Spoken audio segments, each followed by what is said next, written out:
Ladies and gentlemen, welcome to another edition of FallsCounted. I am Double D. Before I get started, please feel free to look down in the description box, see all my other social media pages, like, share, do whatever you need to support me so I can give you guys the best news when it comes down to this and other matters. Now, let's get started. First thing here on FallsCounted, let's talk about how we all, including myself, got swerved when WWE announced that Brock Lesnar has signed a new contract with the company.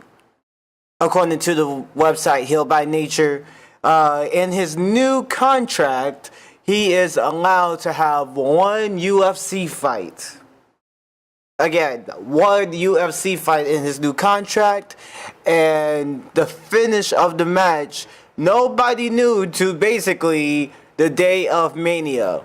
Because Roman Reigns was under the assumption that at Mania, due to Brock Lesnar leaving the company, was going to be the Universal Champion by Reigns reversing the L5, running off the ropes and hitting Lesnar with the spear.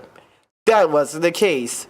Because of the new contract that Lesnar signed, the finish was basically Brock giving Reigns an F5, match is over, Lesnar retains the Universal Championship. Now, my take on this is basically simple as this. Just how Vince screwed Brett back in the 90s, Vince screwed Roman Reigns out of the Universal Championship, all because the Roman Reigns, Lesnar is Vince's boy. And Lesnar is making Vince a shitload of money right about now, with Lesnar coming in only on the big pay-per-views and special events, has, in a couple of weeks, the greatest Royal Rumble ever over in Saudi Arabia, which you can see on the WWE network at 12 Eastern Standard Time, 9 a.m. in the West.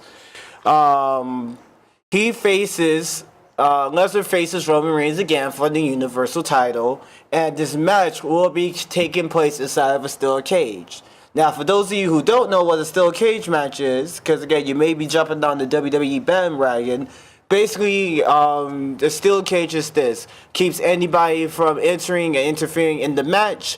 Only way to win the match is pinfall, submission, escaping the cage by climbing up and over the cage, or motioning to the referee that's outside the cage door to open the door so you can walk outside of the cage. So, like I said, a WrestleMania rematch has been put on for the greatest Royal Rumble ever in Saudi Arabia for the Universal title. Lesnar, Reigns, yeah, that's the match that nobody wants again. And if you didn't see Mania, it proved that nobody didn't want to see that match. And since this match is Saudi Arabia, I'm pretty sure nobody wants to see that match.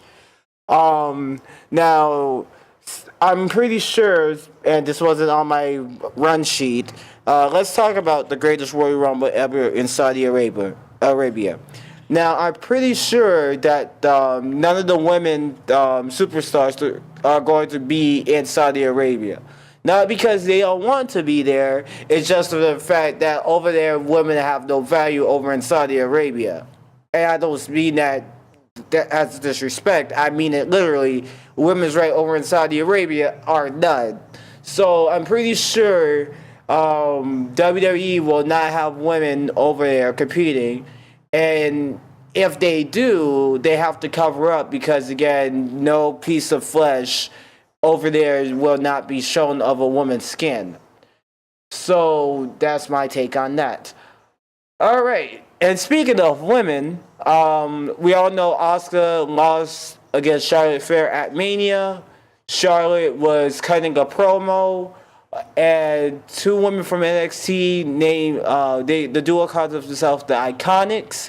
I apologize for not remembering their name off the top of my head. They came out, basically opened up a can of whoop ass on the then SmackDown Women's Champion Charlotte, to the point where Carmella's theme hits. Carmella runs like a bag out of hell, literally pulls the referee towards her to come into the ring so that she could cash in her Money in the Bank contract, which the damn ref took like 5 minutes just for, to make sure that is she sure?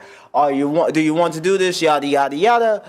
And Carmella wins by kicking Charlotte in the face after Charlotte gets her ass handed to her by the Iconics. And Carmella is your new SmackDown Women's Champion. Now, this was the right move because, again, Raw and or SmackDown after Mania are the hottest tickets in town because you have everybody from around the world still in town, and they want to see their favorite superstars on their respective shows. And speaking of respective shows, this coming week is the Superstar Shakeup. No, this is not the draft. The Superstar Shakeup, where certain superstars will be moving over from Raw to SmackDown and vice versa. Now, I'm pretty sure 205 Live will not be affected since that's their own separate show. But we'll like to see brand new matchups and stuff of that nature because, again, that's the beauty of the WWE. Now, speaking of the beauty of the WWE, the night after WrestleMania, Paige announced that she was going to retire from in-ring competition due to her neck injuries. It was a very emotional night for her. Vince was the one that told her, hey, you got to make this announcement because, again, anything that deals with necks, WWE don't want to take a chance for it. Hence, Stone Cold Steve Austin with his neck injury. Daniel Bryan with his neck and concussion injury before he took time to get it back to normal for him to come back to in-ring competition. So Paige retired from in-ring competition and becomes SmackDown Live's new general manager due to the fact that Daniel Bryan can't compete back full-time in a WWE ring or in any professional wrestling ring for that matter. They need a new authority figure over on SmackDown. So Paige is the new SmackDown Live general manager. And one of the first big matches that she announced was for the old general manager, Daniel Bryan, to face the phenomenal one, AJ Styles, where that match was subsequently ruined by the king of strong styles, Shinsuke Nakamura, by dishing out not one but two King Style shots to respective one to Daniel Bryan, then one to AJ Styles after the low blow. Alright. And this is one of the underreported stories from WrestleMania weekend. Well, this happened before Mania weekend. The King Jerry Lawler suffered a stroke before Mania. So, according to what was reported, Lawler's fiance noticed that King's face was half of it was like coming down or swollen or looked like it was melting. King's fiance drove herself and Jerry to the nearest hospital 5 minutes away while they video chatted with a doctor over in California. They had to let, at some given point after, they had to let Vince, Triple H, and other people know that, hey, King ain't gonna make it because of the fact he had the stroke. And this was, Laura wanted this not to be, kept nice and tight and sealed, the story rather, so that nobody don't worry too much about him. Now, granted, if we all remember a few years ago, I believe it was 2012 in Toronto, King literally had a heart attack on air. This wasn't scripted, and you could hear the voice of Michael Cole, who broke character. He was a heel at the time, and used the war correspondent background to give folks an update on what was going on with the King. With that being said, thank you guys for... Oh, I'm sorry, I forgot one little detail. Before we go, if you were watching Being the Elite, you notice that episode 100 looks like it's the final episode of Being the Elite. As a person who loves Bullet Club, and especially the Elite, this was very sad. This was very tragic. And though there has to be more coming up between now and All In, because they can't end it like this. They can't. We as wrestling fans outside of the WWE love seeing stories and the wrestlers go being themselves. While in the ring they're portraying characters. Outside the ring we want to see them as the human being living day by day. So with that being said, if it is the last episode of Being the Elite, thank you Young Bucks, Cody, Kenny, Hangman, Marty, thank you all for basically blessing us with 1 week of good freaking programming. Or once a week good freaking episodes, I should say that.